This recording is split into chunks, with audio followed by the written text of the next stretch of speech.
Sa mga Giant fanatics dyan, matutuwa kayo ngayon sa iba-bike check ni Kuya Nardo ngayon. Kahit ako na-excite ako dahil sa personal, napakaganda pala nitong bike na to. Ilang beses ko to nakita sa internet. Sabi ko, saan ko kaya ito pwedeng i-bike check? Nagkataon nang nandito ako sa MPOPS, nakita ko to. Ayun, swerte talaga tayo. Ito nga pala yung pinakabagong bisikleta ng Giant. Ito yung Giant Talon 3. Nag-bike check na natin to.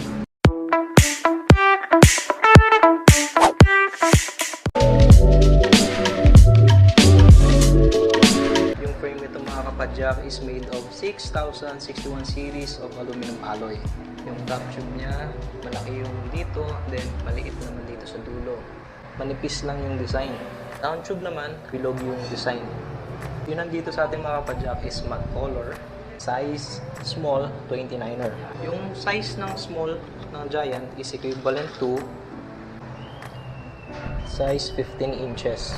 Internal cabling na ito, integrated yung head tube. Sa head tube nandun yung brand name na Giant, pati na din dito sa down tube.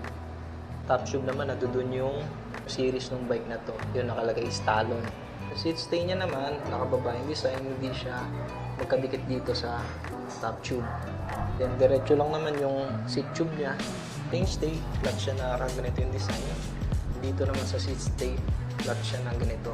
Medyo may kanipisan siya. Haba ng head tube niya is 4 inches. Kaya ako sinuha itong mga padjak just in case na gusto nyo palitan yung fork. Alamin nyo yung ilagay na haba ng steerer tube. So yung head tube niya is 4 inches. Paka minimalistic nung design nung frame na to. Nandito lang yung pangalan Giant. Nandun dito lang sa harap. Sticker lang dito, description ng mismong bike. Tapos dito yung sticker din na sumunod. So walang masyadong sticker pa na nakalagay. Tinanggal natin yung gulong para masukat natin kung ano yung hub spacing itong frame. It's 135mm quick release yung hub spacing ng frame. Tapos mapapansin nyo dito mga kapadyak, dito sa part na to medyo lubog siya. Ang purpose nito for more tire clearance. Sakali mang magpalit ka ng mas malaking gulong. Post mount na rin siya. Yung design ng dropout sa loob, yung mga upa. Same lang din dito sa kabila nang kinakabitan niya ng dropout mismo. Ito natin to ibabalik dito yung gulong. Check din natin to kasi mamaya kung ano yung specs dito sa rear wheel niya. Yung fork niya mga padjak is SR Santur XCE. Untapered pa ito. This is steel. Coated siya ng stainless. Lower leg niya is aluminum. Sungatin natin kung gaano kakapal yung stanchion nito. 28mm yung kapal ng stanchion. 9QR pa ito. Tanggalin natin yung gulong para makita natin kung ano yung hub spacing niya. Tinanggalan natin yung gulong, sukatin natin yung hub spacing nito. It's 100mm yung hub spacing. Post mount din siya. So hindi siya air, puro preload lang yung nakalagay kaliwat kanan. Kung mapapansin yung nakalagay is plus and minus. So yun yung ambot tsaka tigas. Dito nyo i-adjust sa preload. Check naman natin itong mga padjak, yung stem at saka yung handlebar. Ito ni Giant. Sukatin na lang natin kung anong sukat ito mga to. Yung stem niya is 60mm. 5 degrees yung yuko niya. And yung haba naman na handlebar is 780mm. Low-rise yung design niya. Yung grips niya naman mga padjak is made by Giant. Wala itong lock-on. Ito yung pinapasok na lang siya. Ito yung may tendency na napakatigas niyang ipasok eh. Pero pag medyo wear off na ito yung umiikot pagkatagalan. Yung hydraulic brakes niya is made by Tektro. Same lang din ito na Shimano na mineral oil din yung gamit sa loob. Check naman natin yung sukat ng seat post niya. So ayan, 30.9 by wala nakalagay. It's 30.9 lang. Tapos yan, aluminum to. Tapos yung design niya naka-setback. Tapos isang bolt lang nasa gitna. Ito yung pivot style. Gaganon siya. Duwagan mo lang tong bolt na nasa gitna. Yung saddle niya is made by Giant. Meron siyang upa dito sa gitna. Malaki tapos paliit.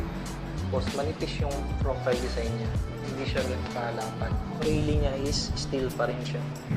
Yung haba niya is 11 inches. Yung lapad niya is 6 inches. Yung kapal niya naman is 2 inches. Okay yung ano nito, yung clearance dito sa ilalim. Hindi siya masyadong mataas. Medyo may katigasan nga lang siya. Quick release niya is 34.9. Bago tayo mag-proceed mga padjak dito sa mga shift After sa crank, FD, sa group set niya, check muna natin yung wheel set na binaklas natin nandun. Check natin yung specs nun. Ito yung pangharap at ito yung panglikod. Yung rim niya, check natin kung ilang holes. 2, 4, 6, 8, 10, 12, 16. So 32 holes yung rim niya. Yung lapad, sukatin natin. So yan, 25mm yung lapad ng rims. Presta valve yung nakalagay na inner tube. Yung gulong niya is Econ 29 by 2.2 yung laki. Quad bead, hindi pa siya yung fold bead. So yan yung design ng Econ. Yung hubs niya, hindi pa siya seal bearing. Loose bearing pa to. 32 holes ito. Check natin yung rotor. Yung rotor niya is made by Tektro. 180mm yung laki. Yung disenyo nito, 160 sa likod, 180 sa harap. Proceed naman tayo dito sa likurang gulong. Tignan natin yung pinaka malaki.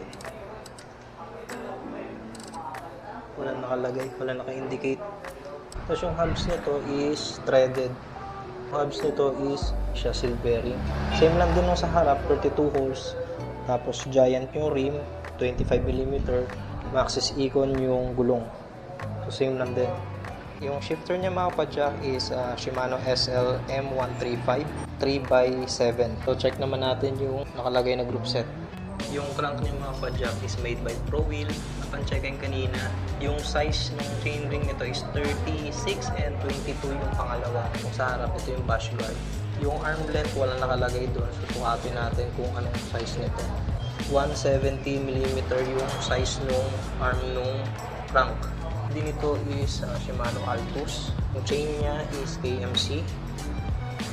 Rear derailleur niya is Shimano Tourney. Lagay dito is 6 to 7 speed. Pwede siya. So kanina, pinag-usapan naman na natin itong cogs, so hindi na natin babanggitin. So yun yung niya, yung group set niya, ProWheel yung crank, yung FD niya is Altus, chain is KMC, RD is Shimano Tourney. So yun mga padjak, yung Giant Talon 3 2021 model. Tsaka nga pala may nakalimutan akong banggitin tungkol dito sa frame niya kanina. So ito yung may grommet kasi dito sa frame na to. Ito pwede itong lagyan ng FT na side swing o kaya pwede siyang lagyan ng route ng kable ng dropper post. External lang siya, hindi siya internal dropper post.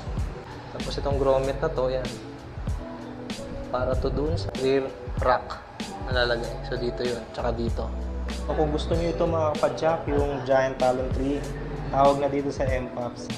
I think, tinignan mo, parang isa na lang yata ito eh. Pero I don't know, tawag na lang kayo, baka ma-orderan pa nila kayo. And at the end of this video, ipa-flash ko yung mga other color nito. Tsaka yung presyo na rin niya. So, sa mga Giant fanatics natin, Futek fanatics, sana naging masaya kayo dun sa video natin. Pangan nyo ulit, may mga susunod pa tayong i-check ng mga mid-range to hopefully mga high-ends na bike tsaka mga bike parts. So hanggang dito na lang yung video ni Nardo. Hanggang sa muli, ride safe and God bless.